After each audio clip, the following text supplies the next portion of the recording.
Qurban Bayramında heyvan kəsib, soyuduza saxlayıb, heç bir kasıba paylamayan adamlara münasibətiniz necədir? Bu qurban qəbul olunurmu?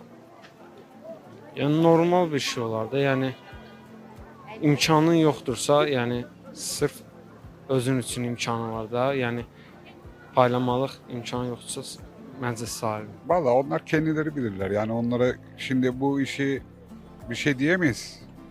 Yani bir tepki de gösteremeyiz. Niye? O ibadet Allah'la kul arasında. Yani onların vicdanlarına kalmış bir şey yani. Bu əziz bayramda ancaq paylaşmaq lazımdır. Kəsdiyin qoyunu, bizlərdə qoyunu 3 yerə paylayırlar. Qurbanlığı qohuma, özünə, ya bəzilər satır hətta, ya o düzgün bir şey deyil. Qurban bayramı qonşu olsun, ya ehtiyacı olanlara verilsə daha düzgün olar. Və İslami yolla inşallah.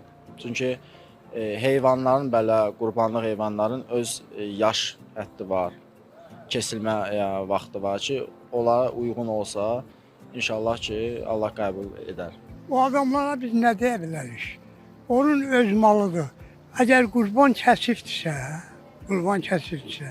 qurban paylamalıdır.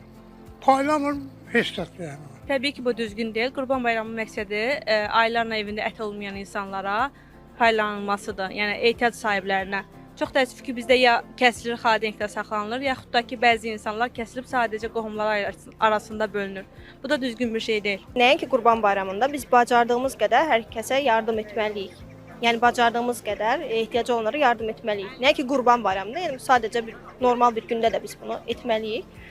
Bunu etməyənlərin də indi məcburiyyət deyilən bir şey yoxdur. Onlar qalıb insanların vicdanından asılı.